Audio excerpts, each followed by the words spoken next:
Сәлеметсіздер ме? Менің есімім Данияр Бексұлтан. Бұл Стоп коррупция бағдарламасы. Құқық қорғау органдары, соттар, білім беру және денсаулық елімізде ең жемқор сала болып танылды. Бұл көрсеткіші әлемдік жемқорлық барометрі қоғам пікірін зерттеуі көрсетіп отыр. Қазақстанның жемқорлық барометрі қандай ауа райын көрсетіп отыр және елдегі ахуалды қалай жақсартуға болады? Осы мәселені қарастырайық. Әлемдегі жемқорлық барометрі сауалнамасына азаматтар қатысады.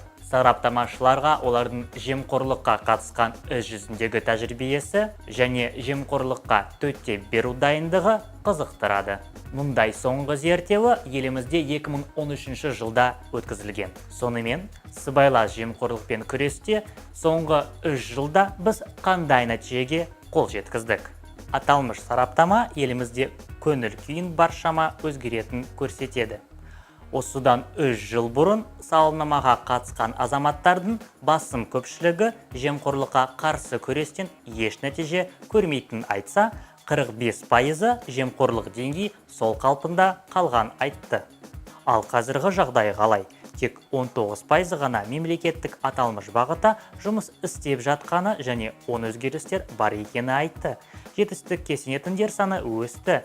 19% 37%-ға артты, яғни болашаққа сеніммен қарайтын 18%-ға көбейді.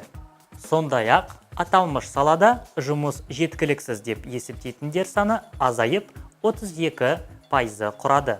Азаматтардың 13%-нан астам пікіріні 10 бағытқа өзгерткен. Соңғы көрсеткіш таразы басында оптимистер басым түскен көрсетті. Transparency Қазақстан зерттеуі көрсеткендей, ол жемқорлыққа қарсы білім беру саласында атқарылып жатқан жұмысын күшейтілуі және сыбайлас жемқорлыққа қатысты қылмысты әшкерелеу мен тексерудегі тиімді жұмыстармен байланысты. 2011 жылда енгізген заңнамалық, практикалық және тағы басқа жемқорлыққа қарсы құралдар жұмыс істей бастады және оны азаматтар да байқады. Ол азаматтар мен шенеуніктердің тікелей қарым-қатынасты шектейтін электрондық үкімет жүйесінің дамуы және сон қызметі. Осылайша азаматтар мен шенеуніктер арасындағы тікелей байланысты шектеп, тұрмыстық жемқорлық деңгейі азайтып қана қоймай, азаматтардың мемлекеттік орган қызмет жағымды қабылдануға қол жеткіздік. Сандарға қол жүргізсек.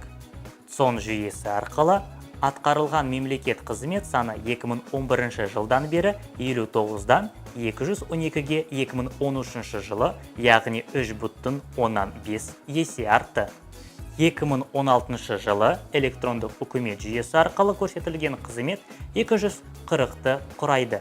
Аталған қызмет түрі азаматтар үйінде отырып-ақ онлайн режимінде алады.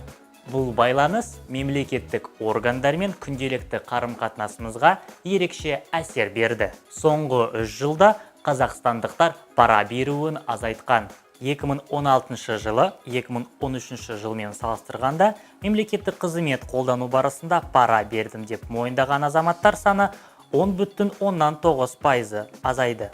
2013 жылы 10,9% респонденттер мемлекеттік қызмет көрсетілген пара бердім деп жауап берген болатын. Ал 2016 жылы бұл көрсеткіші 29%-ды құрады. Азаматтарды осы проблема тұрғысында денсаулық сақтау, еліміздің экономикалық ахуалы, жұмыссыздық, пара беру, алу толғандырады. Айта кетсек, аталмыш рейтинг 3 жылда өзгерген жоқ. 2013 жылыда жоғарыда айтылған салалар жемқор деп табылған болатын. Ал сыбайлас жемқорлыққа көзқарас туралы айтсақ, биыл сауалнамаға жауап бергендердің 89% жемқорлық елімізге өте қауіпті деп есептейді. Ал өзгеде жемқорлыққа төтеп беру үшін пара бермеуге тек 28% азамат келісіп отыр. Бұл 2013 жылмен салыстырғанда үлкен жетістік. 3 жыл бұрын ол 7%-ды ғана құраған, яғни 4 еселеп жақсарғаны көреміз. Бұдан қандай қорытынды жасауға болады? Азаматтар өз жауапкершілікті қаншалықты сезінсе, жемқорлық деңгейі соншалықты төмендейді. Мен пара беруден бас тартамын, сіздер де солай істеңіздер. Бәріміз бір ауыздан стоп коррупция дейік.